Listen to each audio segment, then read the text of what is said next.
Hello guys, welcome back with my channel with me again, Kaulan Valera. How are you today guys? Hopefully you good and always good. Okay guys, like usual, Gaulan would like to review book. Ya, Gaulan kali ini mau mereview buku lagi, meresensi suatu buku lagi.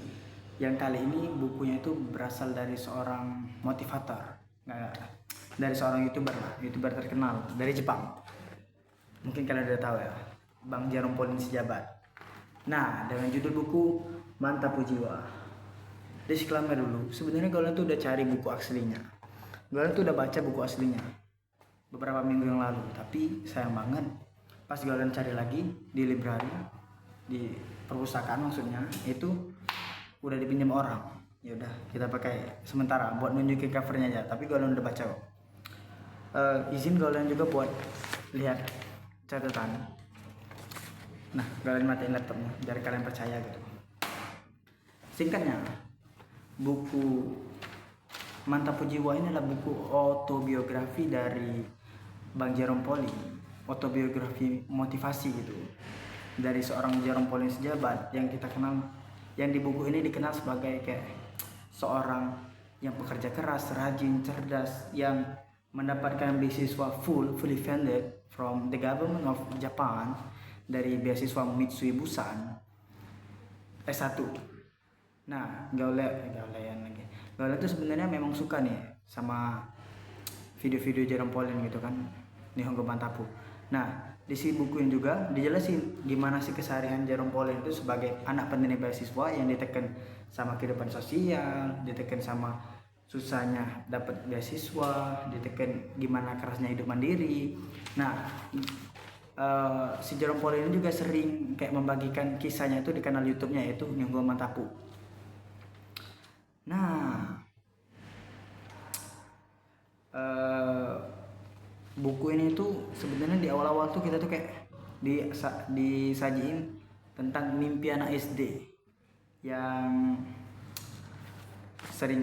yang sering mendapatkan kelelahan, sering juga naik turun dalam menjalin hidup. Di sini tuh diceritain semua. Nah, gue tuh mau membahas tentang unsur intristiknya. Yang pertama, tema itu ya jelas perjuangan dan prosesnya beliau sampai titiknya sekarang. Dan juga di temanya ini gue tuh sadar bahwa pentingnya mimpi, sangat penting bagi kita untuk bermimpi gitu, kayak Jerome Pauline.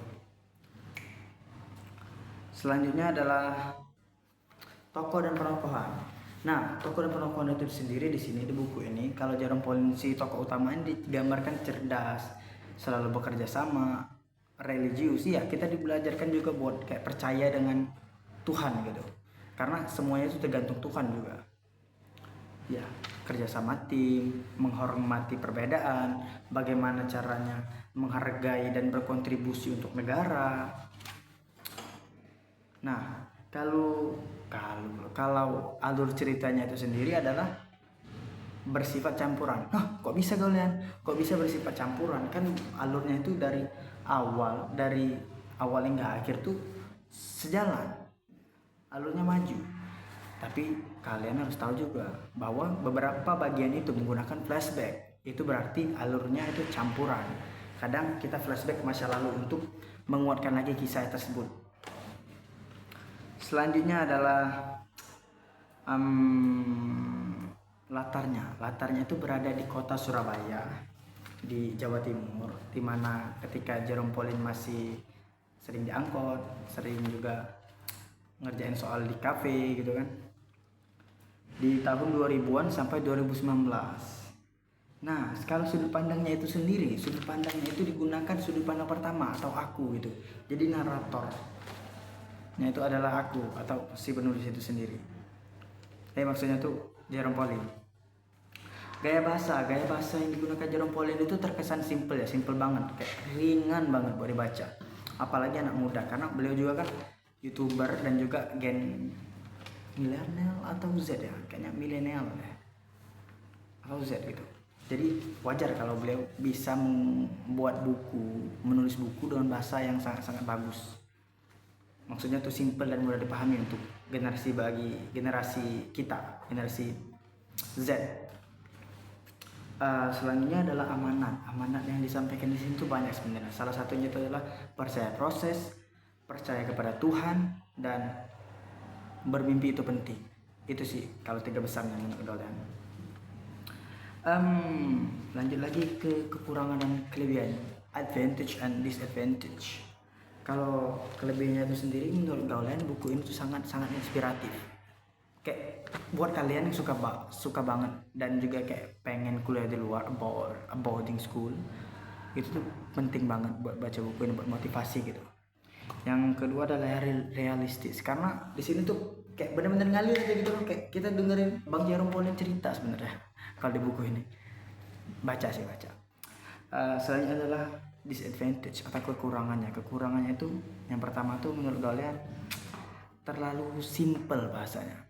Iya, nggak entah kalian aja atau mungkin dari kalian juga, sehingga kayak membuatnya itu kayak kurang dalam eksplorasi, dalam pendalamannya itu sendiri kayak kurang.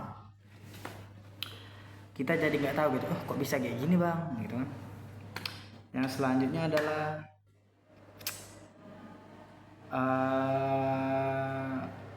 gaya bahasanya.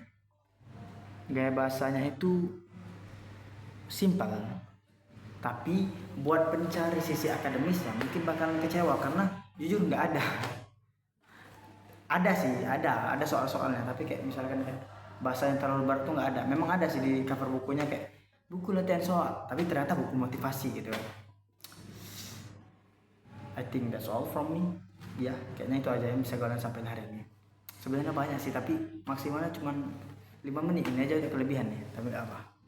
Nanti kita bicara lagi tentang buku-buku lainnya. See you guys. Thank you. Bye-bye.